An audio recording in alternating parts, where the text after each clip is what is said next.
Ladies and gentlemen, boy do we have a treat today.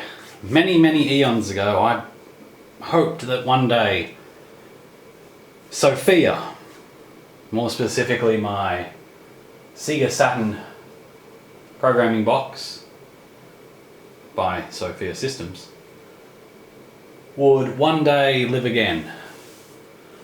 Thanks to the generosity of an unnamed member on assembler forums. If they want to make themselves known in the comments, feel free to, and I'll add a big thank you in the comments field.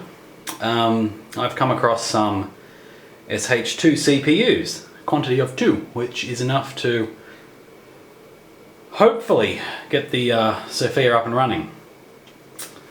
So this is more or less an unboxing, although I have already unboxed it and looked at them. Thought I'd just look at them in a bit more detail. Now, some of the things that are quite interesting about this is that, well, I'll show you, I suppose, because who better to know about this sort of thing than the internet.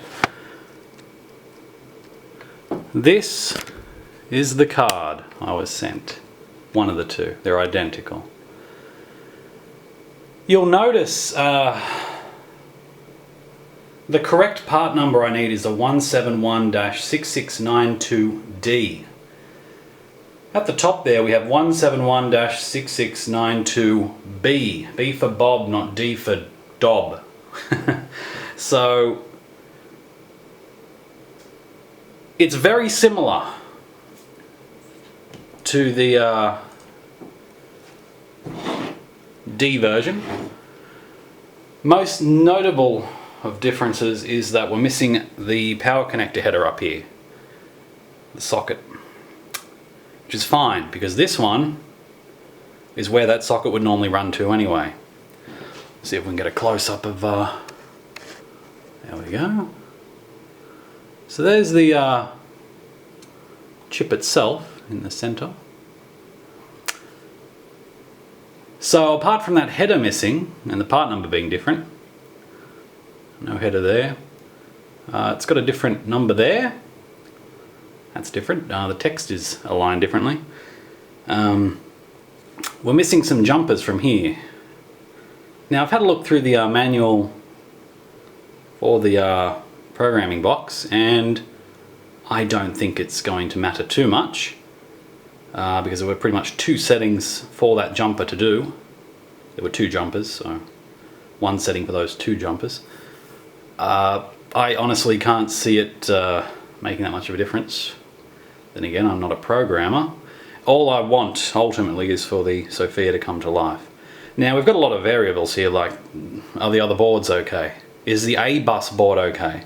Which is where the RAM goes in. It's called an A bus board, which I learnt by reading the manual.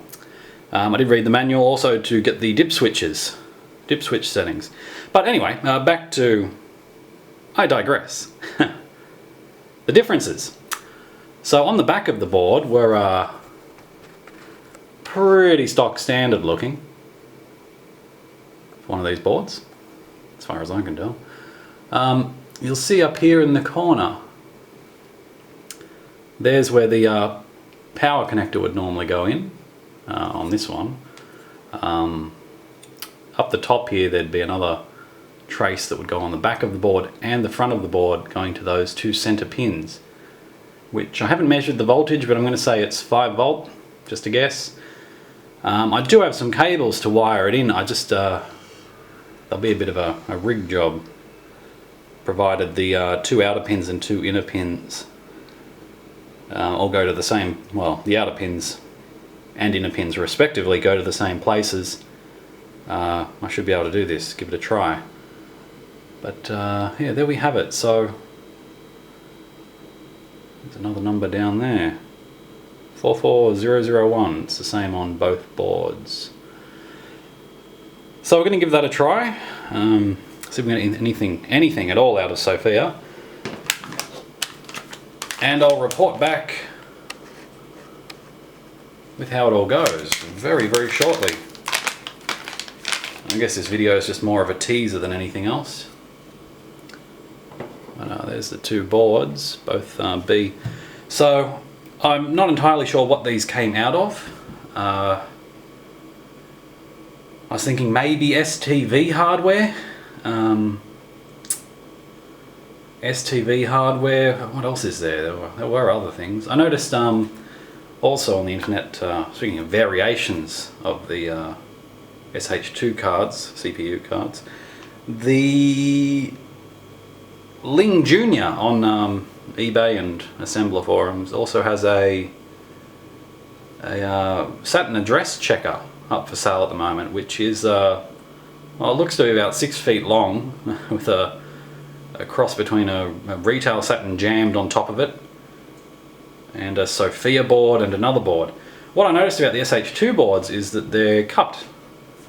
They're pretty much cut right down the A and the N. That part of the board is missing, which I can understand. There's not much there except for a yellow sticker on these. Others have blue stickers, but this seems to have yellow. The difference, I don't know. I don't know if there is a difference. But that was interesting. That it seemed to be cut down for no particular reason. There didn't seem to be any overhang or anything like that of the next board or any connectors that needed to connect in.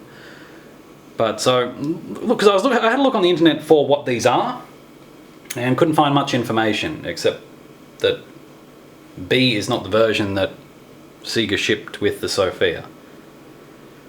So while those jumpers are missing, that power header's missing, I'm just hoping that the rest is the same. It could set the Sophia on fire. I guess then I could say that I've had a Sophia that's been on fire. So, you know, I'll have something to show for after this. But they are beautiful little boards. So, to the person who sent them over, fingers crossed we can get something out of them. And thanks for getting them here so quickly. And stay tuned for a progress report. I pray they'll work. It's time to hack it up.